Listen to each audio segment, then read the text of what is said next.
Romanos capítulo 6. Muertos al pecado.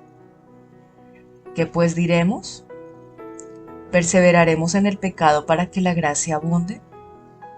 Nota, la enseñanza de Pablo en 5:20-21, que a mayor el pecado, más abundante la gracia era susceptible de ser tergiversada. Algunos podrían decir que si pecando ofrecen a Dios la oportunidad de mostrar lo grandioso de su gracia, entonces debían pecar una y otra vez. Versículo 2. En ninguna manera, porque los que hemos muerto al pecado, ¿cómo viviremos aún en él? Nota, la idea del cristiano perseverando en el pecado es totalmente contraria al Evangelio. El pecado es odioso y destructivo, y aquellos que han muerto al pecado y a su poderosa influencia no deben desear vivir en él nunca más. Versículo 3. ¿O no sabéis que todos los que hemos sido bautizados en Cristo Jesús hemos sido bautizados en su muerte? Nota, el bautismo del agua es un símbolo de la unión del creyente con Cristo en su muerte, sepultura, versículo 4, y resurrección, versículos 4, 5, Efesios 2, 6, Colosenses 3, 1, versículo 4. Porque somos sepultados juntamente con Él para muerte por el bautismo, a fin de que como Cristo resucitó de los muertos por la gloria del Padre, así también nosotros andemos en vida nueva. Porque si fuimos plantados juntamente con Él en la semejanza de su muerte, así también lo seremos en la de su resurrección, sabiendo esto, que nuestro viejo hombre fue crucificado juntamente con Él, para que el cuerpo de pecado sea destruido, a fin de que no sirvamos más al pecado. Nota, nuestro viejo hombre es nuestra vida antes de la conversión, lo que éramos antes de ser cristianos, bajo el dominio irrestricto de la carne. El cuerpo del pecado se refiere a la naturaleza pecaminosa dentro de nosotros, no al cuerpo humano. El verbo griego traducido como sea destruido no significa ser aniquilado, sino derrotado y privado de poder. Versículo 7. Porque el que ha muerto ha sido justificado del pecado. Y si morimos con Cristo, creemos que también viviremos con Él, sabiendo que Cristo, habiendo resucitado de los muertos, ya no muere. La muerte no se enseñorea más de Él, porque en cuanto murió, al pecado murió una vez por todas, mas en cuanto vive, para Dios vive. Así también vosotros consideraos muertos al pecado, pero vivos para Dios en Cristo Jesús, Señor nuestro. Nota, muertos al pecado, no sometidos al pecado ni al dominio de su poder en nuestras vidas, muertos a su poder esclavizador. Versículo 12. No reine pues el pecado en vuestro cuerpo mortal, de modo que lo obedezcáis en sus concupiscencias.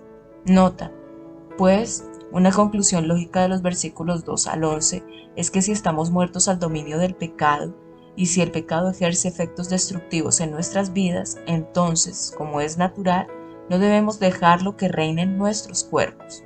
Versículo 13. Ni tampoco presentéis vuestros miembros al pecado como instrumentos de iniquidad, sino presentaos vosotros mismos a Dios como vivos de entre los muertos, y vuestros miembros a Dios como instrumentos de justicia. Nota, enfrentamos un continuo reto día tras día. Nos inclinamos ante el pecado o ante Dios. Miembros, las varias partes de nuestro cuerpo probablemente como representativas de todos los aspectos de nuestra vida. Versículo 14. Porque el pecado no se enseñoreará de vosotros, pues no estáis bajo la ley sino bajo la gracia.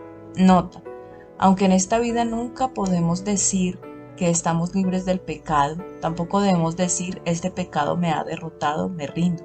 El poder de la resurrección de Cristo que obra en nosotros es mayor que el poder de cualquier pecado. No importa el tiempo que haya afectado nuestras vidas, estar bajo la ley es estar subordinados a un sistema que nos obliga a ganarnos la salvación obedeciéndola. Pero estar bajo la gracia es ser justificado y vivir por el poder de la resurrección de Cristo que mora en nosotros. Podemos morir al pecado, no porque la ley lo prohíbe, sino por todos los recursos que nos ofrece la gracia. Algunos interpretan erróneamente este versículo como si no importara que los cristianos desobedecieran los mandamientos morales de Dios, porque ya no están bajo la ley. Tal punto de vista está en contraposición con las concepciones de Pablo sobre el pecado y las propias palabras de Jesús sobre la ley, Mateo 5, 17, 20.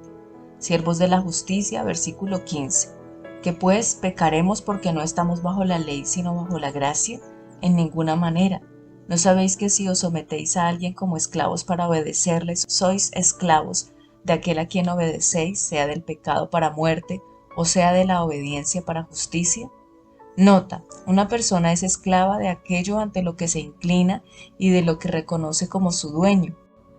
Si obedece el mandato del pecado, este es entonces su amo y se mueve en dirección hacia la muerte. Si obedece el mandato de la justicia, esta es a quien se somete y experimenta la verdadera vida. Versículo 17. Pero gracias a Dios que aunque erais esclavos del pecado, habéis obedecido de corazón aquella forma de doctrina a la cual fuisteis entregados. Nota, riqueza literaria, obedecido. Oír como un subordinado, escuchar atentamente, obedecer como un súbdito, contestar y responder, someterse sin reserva. Se aplicó particularmente a siervos que estuvieron atentos a las peticiones que se les hicieron y las cumplieron.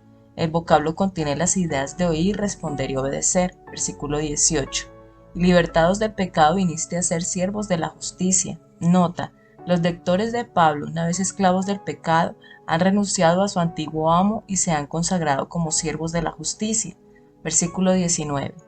Hablo como humano por vuestra humana debilidad, que así como para iniquidad presentaste vuestros miembros para servir a la inmundicia y a la iniquidad, así ahora para santificación presentad vuestros miembros para servir a la justicia.